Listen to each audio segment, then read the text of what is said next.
فتحت ملابسها بالشرط الداخلي، ورت الناس جسمها كامل. هذه يمنية.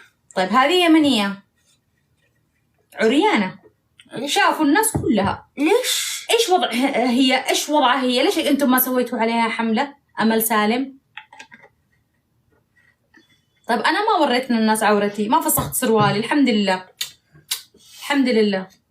طيب ادوني يلا كلكم اقنعوني، ليش ما سويتوا حملة على أمل سالم وهي عريانة؟ وليالي عبد الله، ليش ما سويتوا عليهم حملة؟ ليش جايين عند بدور الحميدي؟ اسمعي أنا أبغى رد، ردوا علي اقنعوني يلا. ليش أمل سالم تركتوها؟ اللي لها سنين ما هي مقفلة التعليقات كلها. لحظة نشوف بس العذر حقهم. ها ليش سكتوا؟ وينكم يا أيوة؟ سكتوا. أين أنتم؟ وين الحماس حقكم؟ سوي زيها، هذا ردكم؟ لحظة وين حماسكم حق الرد؟ يلا ردوا.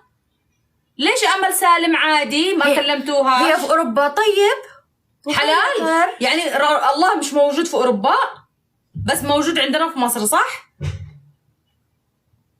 شفتي ما عندهم عذر. شفتوا بس يا جماعة، شفتوا 3700 نفر شفتوا تاركين السوشيال ميديا كلها وبنات اليمن كلهم، وأقسم بالله إنه نصهم فاسخين ملابسهم. أمس واحدة في اللايف فتحت توري الناس الشرطة الداخلي، استغفر الله، أقسم بالله، وعريانة شبه عريانة والله يا جماعة ما حرك لهم ساكن، يصفقوا لها ويدعموها، بشركم يدعموها وكلهم يدعموها إلا بدور الحميدي وبنتها منار.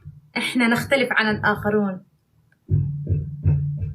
أنا ليش ما أعرف، أنا مستفردين فيني بدون سبب يتعذروا بالحجاب. طيب من اللي فاسخة سروال؟ ولا عشان أنتوا تبوا تروحوا تتفرجوا لها ما تبغوها تسكر تتحجب؟ يا 3700 سكتوا تمام. أصلا كلامي صح سكتوا كلهم. ما عندكم وجه أصلا. جادلوني ما عندكم وجه تجادلوني. ناقشوا بالعقل والمنطق. إيه ها هذا ردكم، سوي زيها. أيوة